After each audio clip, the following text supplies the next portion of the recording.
Assalamualaikum warahmatullahi wabarakatuh.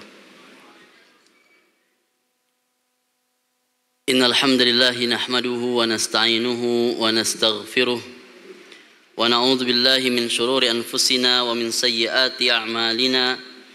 May yahdihillahu fala mudilla lahu wa may yudlil fala hadiya lahu. Asyhadu an la ilaha illallah wahdahu la syarika lah wa asyhadu anna Muhammadan abduhu wa rasuluhu man la nabiyya ba'dah. Allahumma salli wa sallim ala nabiyyina Muhammadin wa ala alihi wa ashabihi wa man tabi'ahum bi ihsanin ila yaumiddin wa ba'd. Fa inna asdaqal hadithi kitabullah wa khairul huda huda Muhammadin sallallahu alaihi wasallam. Wa syarrul umuri muhdatsatuha wa kullu muhdatsatin fid dini bid'ah wa kullu bid'atin dhalalah wa kullu dhalalatin finnar. Ahibati fillah, azani Allah wa iyyakum jami'an. Semoga Allah senantiasa memberikan taufik dan hidayah untuk kita semua. Kembali kita mengkaji kitab Riyadhus Shalihin di dalam bab yang mulia ini, yaitu adalah bab zuhud.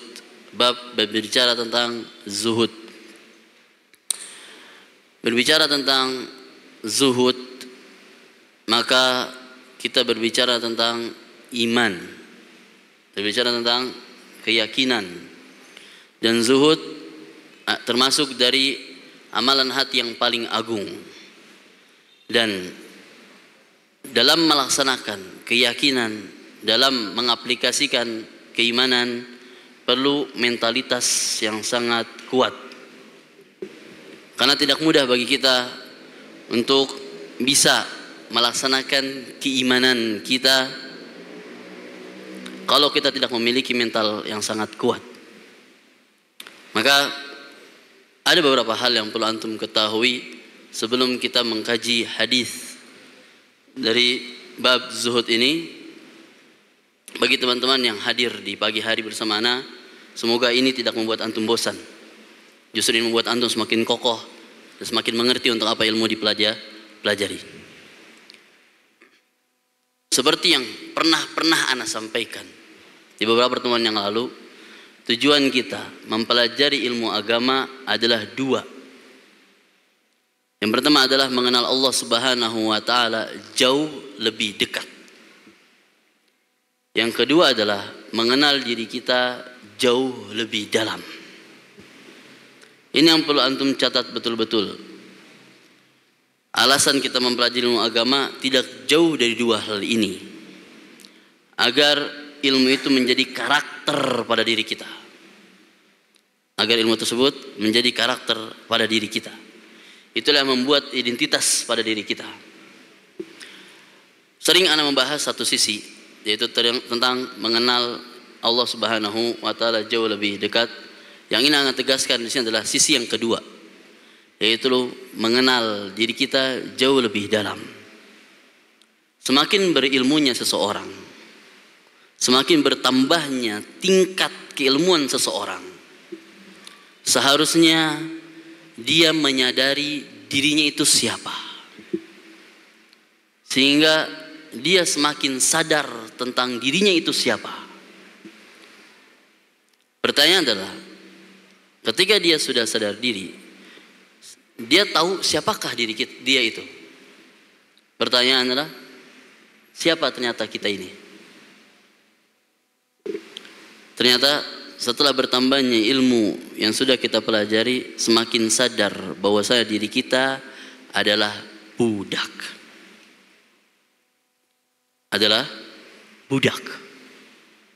Ini yang perlu catat di dalam hati antum masing-masing.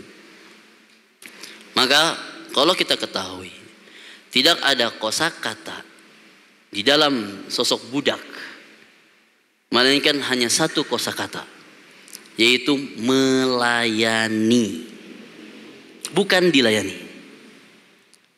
Maka jangan sampai ilmu yang antum pelajari, dengan bertambahnya tingkat keilmuan antum, bertambahnya level dan gelar antum, justru antum malah menuntut untuk dilayani. Ini salah maksud dalam mempelajari ilmu agama. Tapi tujuan kita mempelajari ilmu agama semakin bertambah ilmu yang kita pelajari, maka tuntutan untuk melayani itu sangat besar. Karena semakin paham bahwa diri kita adalah budak, bukan siapa-siapa. Dan budak tidak ada yang bisa dibanggakan pada dirinya sendiri ataupun perbuatan dirinya sendiri. Ini yang perlu antum pahami betul-betul. Sehingga antum dapat bisa menikmati hadis-hadis yang disampaikan oleh Al-Imam Nawawi di dalam kitab Riyadhus Shalihin. Karena sejatinya bagi kita untuk mencetak kita sebagai manusia sejati, kitab Riyadhus Shalihin cukup sebenarnya. Tapi karena hati kita terlalu kotor sehingga kita tidak bisa mengerti maksud Imam Nawawi untuk apa membuat kitab-kitab, membuat hadis, mengumpulkan hadis-hadis dalam kitab ini. Maka jangan sampai kita tertipu dengan ilmu yang kita pelajari. Berbangga diri karena bertambah ilmunya diri kita. Justru kita semakin takut dan khawatir kalau ilmu ini alih-alih memasukkan dirinya ke dalam surga, justru memasukkan dirinya ke dalam neraka. Ini yang perlu catat betul-betul bagi kita semua, untuk apa kita memurnikan hati kita dalam belajar ilmu agama ini. Maka dari situlah kita faham bahwasannya ada dua hal yang dapat merusak hati seseorang mukmin, atau dua hal yang merusak hati seorang hamba Allah Subhanahu wa taala, budak Allah Subhanahu wa taala. Yaitu adalah merasa pantas dan merasa memiliki. Ini yang terkadang membuat seseorang budak itu tidak sadar diri. Yang seharusnya budak Allah Subhanahu wa taala bertambah ilmunya itu membuat dia sadar diri sejatinya siapa dia. Maka kalau kita lihat, pembahasan ini sangat panjang sebenarnya, tidak cukup pertemuan yang hanya sebatas 15-30 menit. Tapi mau ana sederhanakan saja agar bisa mudah untuk bisa masuk ke dalam hadis ini. Nah, maka dari sinilah semakin kita faham bahwasanya diri kita adalah budak Allah Subhanahu wa taala. Justru kenikmatan Allah Subhanahu wa taala, semakin kita memahami untuk apa ilmu dipelajari itu, semakin kita merasa bahwasanya ada tanggung jawab yang perlu kita topang agar kita bisa melaksanakan kenikmatan ini di dalam jalan yang benar. Ada tanggung jawab yang harus dilakukan oleh seorang mukmin, sehingga bukan sekedar kita syukuri, tapi ada ujian di balik kenikmatan tersebut. Kalau kita sadar bahwasanya diri kita adalah budak, yaitu budak Allah Subhanahu wa taala. Pertanyaan adalah, hinakah kita sebagai budak? Bukankah Allah Ta'ala berfirman, yarfa'ullahu alladhina amanu minkum walladhina utul ilma darajat? Apakah apa yang ana sampaikan ini bertolak belakang dengan ayat tersebut? Allah akan mengangkat derajat orang-orang yang beriman di antara kalian dan mempelajari ilmu agama dengan derajat yang begitu tinggi. Jawabannya tidak bertolak belakang sama sekali.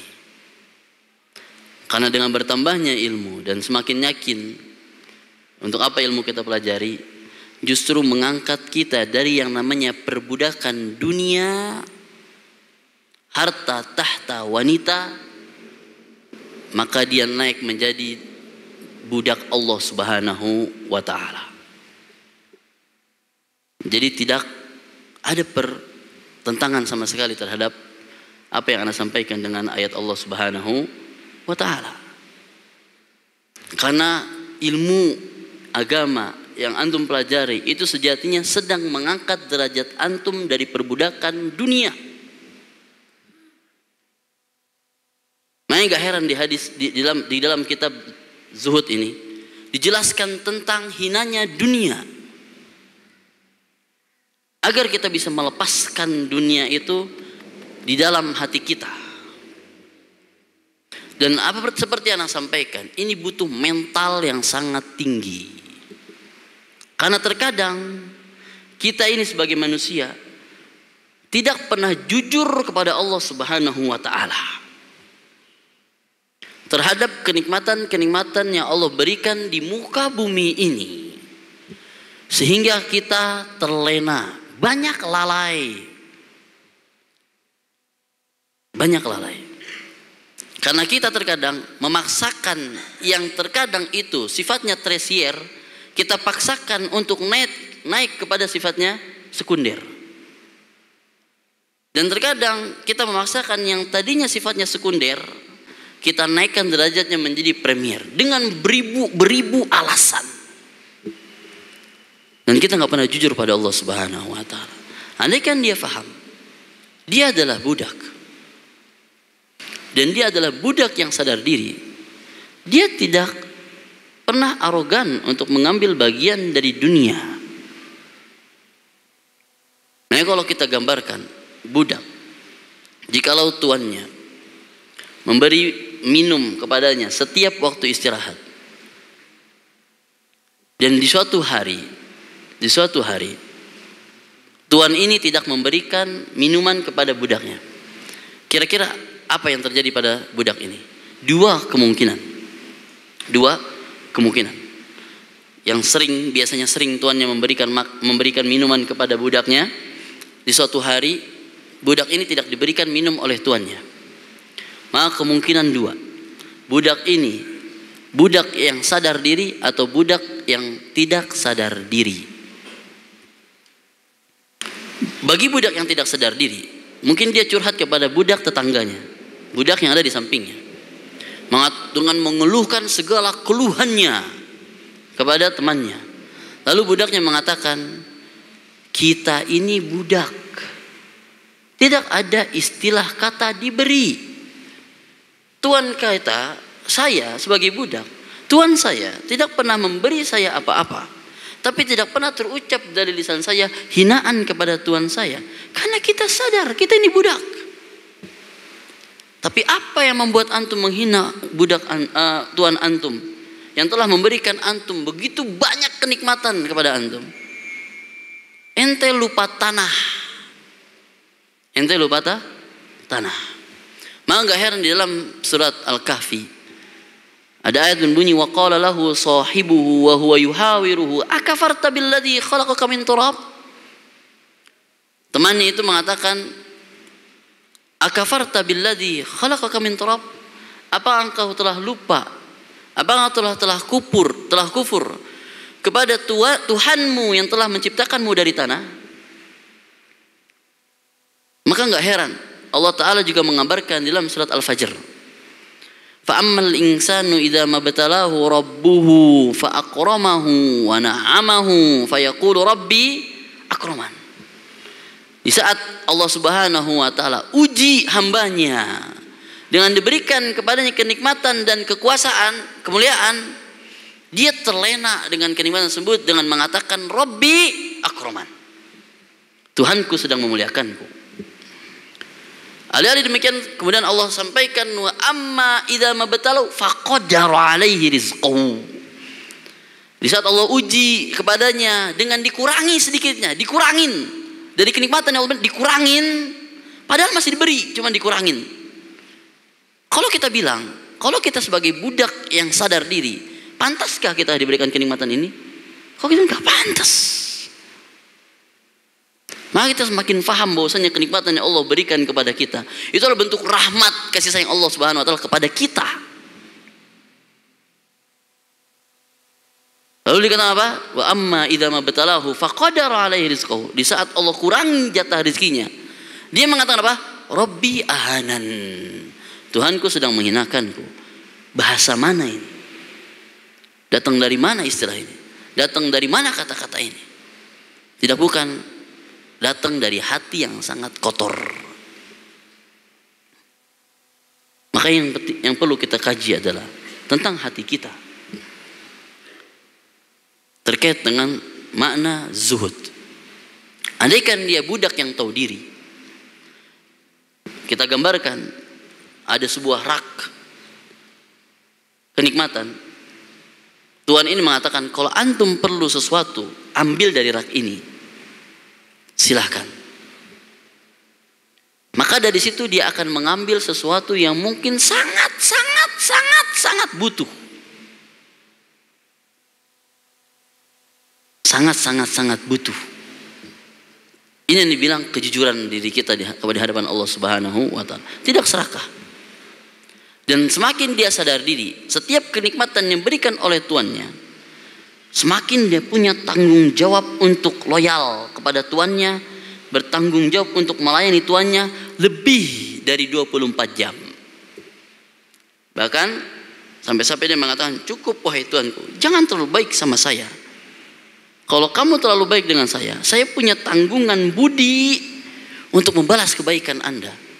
Bahkan yang tadinya niat saya untuk membeli diri saya, kayaknya ini nggak bisa untuk membeli diri saya, karena kebaikan kamu terlalu besar. Cukup.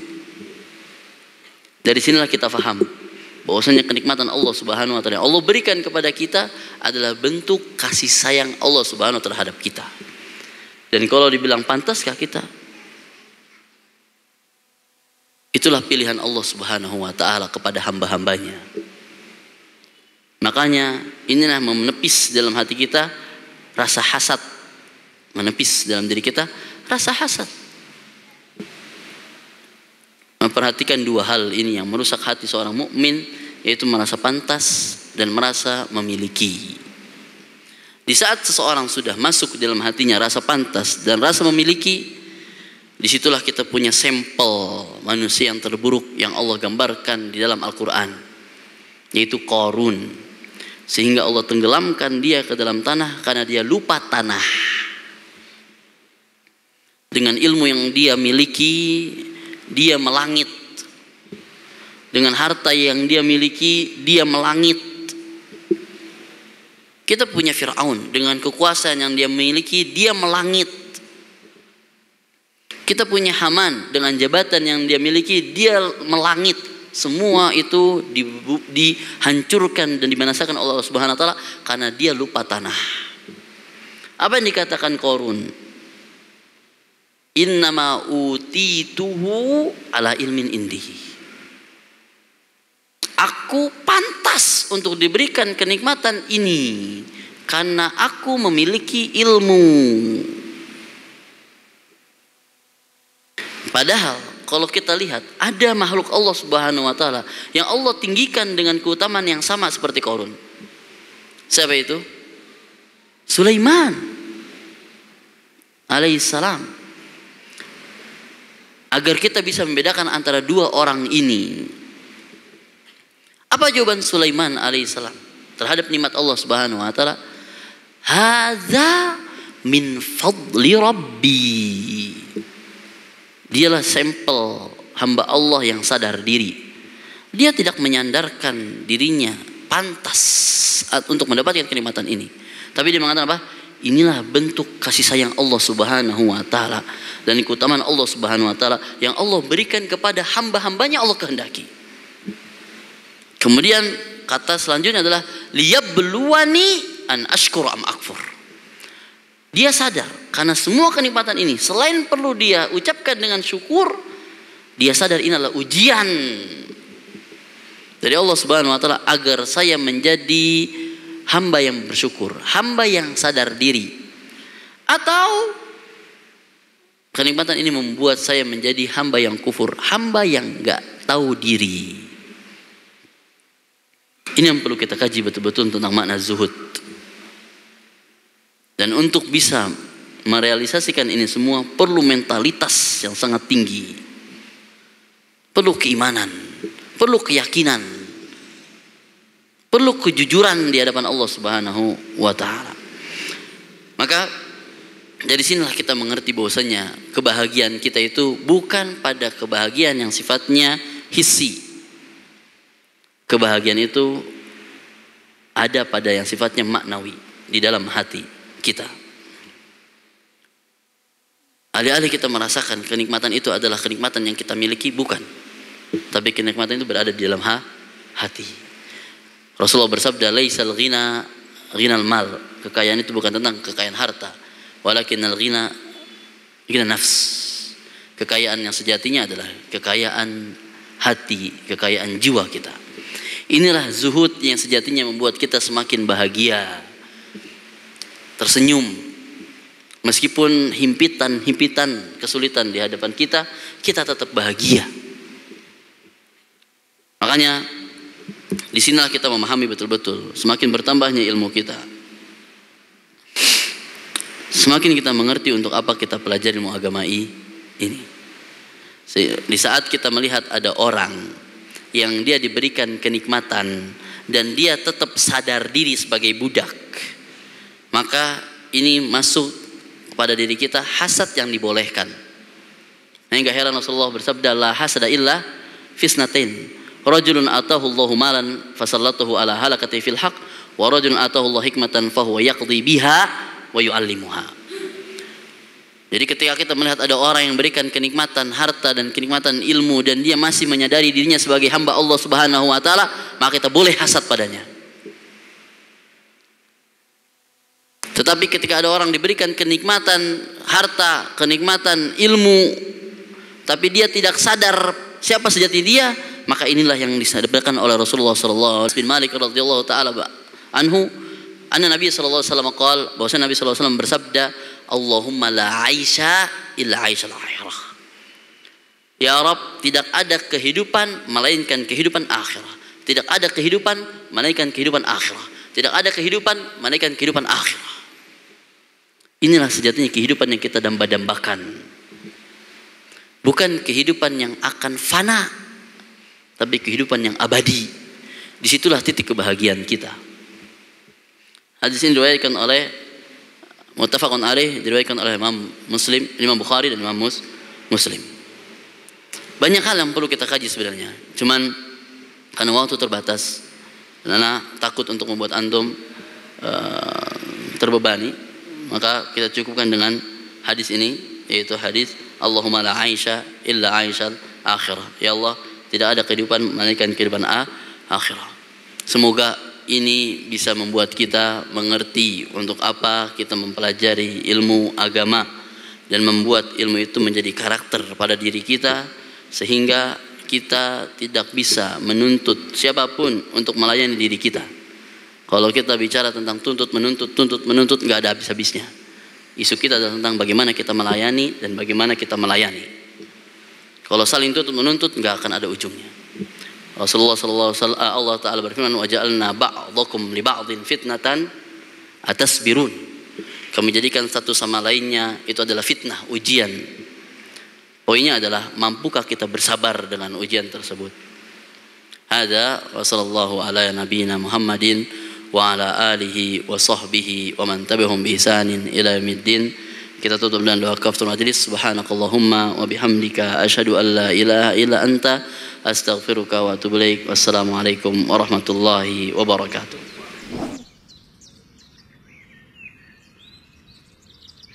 Sahabat Al-Ma'tuk, mari berdonasi untuk keperluan serta kegiatan media Al-Ma'tuk, agar kami dapat selalu menyajikan tayangan-tayangan yang bermanfaat bagi umat muslim. Caranya mudah, silakan klik link yang ada di kolom deskripsi atau scan barcode donasi yang berada tepat di layar Anda. Jazakumullah khairan wa barakallahu fikum.